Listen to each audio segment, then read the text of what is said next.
আকাশবাণী কলকাতা, স্থানীয় সংবাদ পড়ছি প্রবাল বন্দ্যোপাধ্যায়। বিশেষ খবর। রাজ্যে আজ থেকে দুয়ারে সরকার কর্মসূচি চালু হচ্ছে। এই কর্মসূচিতে 10টি প্রকল্পকে 4টি পর্যায়ে রূপায়িত করা হবে। দৈনিক করোনা সংক্রমণের হার রাজ্যে উল্লেখযোগ্যভাবে কমেছে। দেশে কোভিড-19 থেকে আরোগ্যের হার বেড়ে দাঁড়িয়েছে 93.81%। প্রধানমন্ত্রী গতকাল ভ্যাকসিন প্রস্তুতকারক 3টি সংস্থার সঙ্গে মতবিনিময় করেছেন। যাত্রীদের সুবিধার্থে দক্ষিণবঙ্গ রাষ্ট্রীয় পরিবহন সংস্থা বর্ধমানে হল্ট হাব তৈরি করছে। ইয়েমেনে আটকে পড়া মুর্শিদাবাদের একজন সহ 13 জন ভারতীয় নাগরিককে বিদেশ মন্ত্রক উদ্ধার করেছে।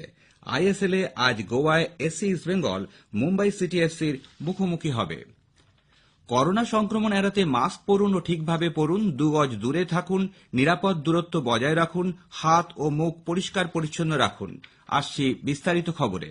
রাজ্যে আজ থেকে দুয়ারে সরকার কর্মসূচি চালু হচ্ছে। এই কর্মসূচির আওতায় রাখা হয়েছে সরকারের 10টি প্রকল্প: স্বাস্থ্যসাথী, শিক্ষাশ্রী, খাদ্যসাথী, কন্যাশ্রী, রূপশ্রী, ঐক্যশ্রী, কাস্ট সার্টিফিকেট, তপশিলি বন্ধু, জয় জোহর ও 100 দিনের কাজ। 4টি পর্যায়ে তা রূপায়িত হবে।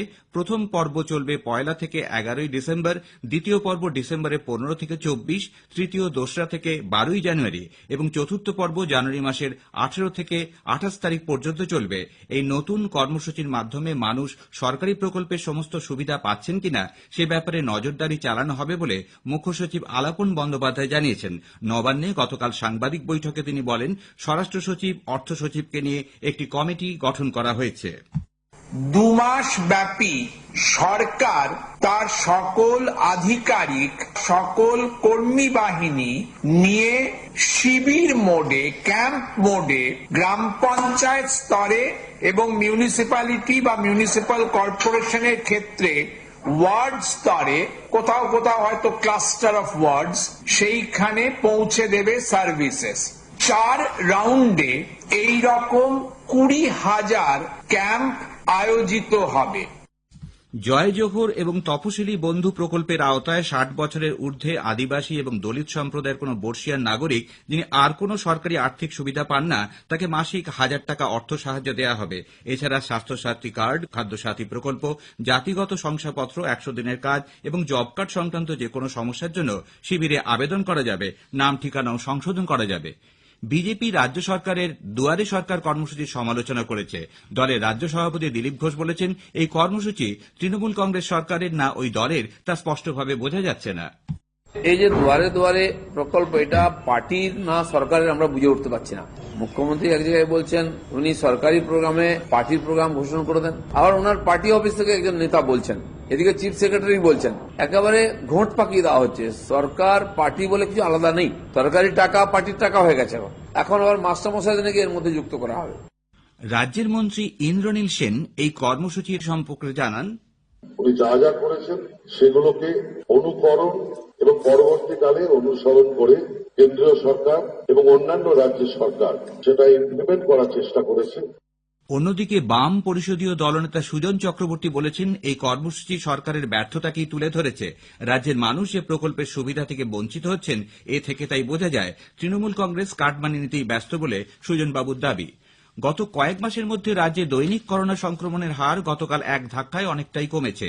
গত সন্ধ্যায় স্বাস্থ্য দপ্তরের প্রকাশিত রিপোর্ট অনুযায়ী 24 ঘন্টায় 2671 জন করোনা সংক্রমিত হওয়ায় এখনো পর্যন্ত মোট 4,83,484 জন এই রোগে সংক্রমিত হলেন। তার মধ্যে 4,50,762 জন সুস্থ হয়ে উঠেছেন। একদিনে সংক্রমণ মুক্ত হয়েছেন 2,730 জন। আরোগ্যের হার 93.23% পৌঁছেছে।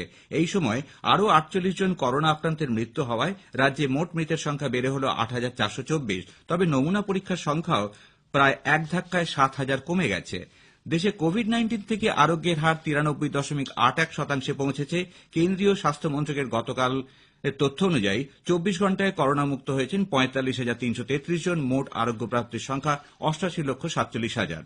প্রধানমন্ত্রী গতকাল ভিডিও কনফারেন্সিং এর মাধ্যমে ভ্যাকসিন প্রস্তুতকারক 3টি সংস্থার সঙ্গে টিকা নিয়ে মতবিনিময় করেন। জেনেভা বায়োফার্মা, বায়োলজিক্যাল এবং ডক্টর রেড্ডিজ সংস্থার প্রতিনিধিরা কথা বলেন প্রধানমন্ত্রীর সঙ্গে। শ্রী মোদী ভ্যাকসিন, নিয়ন্ত্রণমূলক প্রক্রিয়া ও সংশ্লিষ্ট বিভিন্ন বিষয় নিয়ে সংস্থাগুলির কাছ থেকে পরামর্শ ও মতামত চান। রাজ্যে করোনা ভ্যাকসিনের পরীক্ষামূলক ট্রায়াল শুরু করতে মানুষের শরীরে সেই ভ্যাকসিন প্রয়োগের জন্য নাইসেডের তরফে স্বেচ্ছাসেবক আহ্বান করা হয়েছে। যাদের বাড়ি প্রতিষ্ঠানের সদর কার্যালয় থেকে 10 কিলোমিটারের মধ্যে তাদের স্বেচ্ছাসেবক হিসেবে যুক্ত করা হবে বলে নাইসেডের তরফে জানানো হয়েছে। নির্বাচিত স্বেচ্ছাসেবকরা 1 বছর তাদের বাড়ির ঠিকানা পরিবর্তন করতে পারবেন না বলে শর্তে উল্লেখ করা হয়েছে। কলকাতায় করোনা ভাইরাস আক্রান্তদের উপর কনভালসেন্ট প্লাজমা থেরাপির যে পরীক্ষা নিরীক্ষা চলছিল তার রিপোর্ট গতকাল প্রকাশিত হয়। বেলেঘাটা আইডি হাসপাতালে ৭৯ রোগীর ওপর এই পরীক্ষা চালিয়ে দেখা যায় বেশ কয়েকজনের উপকার হয়েছে, তবে ৬৬ বছরের বেশি বয়সী রোগীদের ক্ষেত্রে কোনো উপকার হয়নি। স্থানীয় সংবাদ শুনছেন আকাশবাণী কলকাতা কেন্দ্র থেকে। যাত্রীদের সুবিধার্থে দক্ষিণবঙ্গ রাষ্ট্রীয় পরিবহন সংস্থা বর্ধমানে হল্ট হাব তৈরি করছে। পালসিটের ২ নম্বর জাতীয় সড়কের পাশে গতকাল এই হল্ট হাবের শিলান্যাস করেন রাজ্যের প্রাণী সম্পদ দপ্তরের মন্ত্রী স্বপন দেবনাথ। উদ্বোধন করে মন্ত্রী বলেন, দূরপাল্লার দীর্ঘ যাত্রাপথে বাসযাত্রী, বাসের চালক ও কর্মচারীদের বিশ্রামের প্রয়োজনের কথা চিন্তা করে এটি তৈরির পরিকল্পনা নেওয়া হয়েছে। এখন 2 একর জমি নিয়ে কাজ শুরু হলেও পরে আরও 6 একর জমি নিয়ে পিপিপি মডেলে আধুনিক হাব তৈরি করা হবে।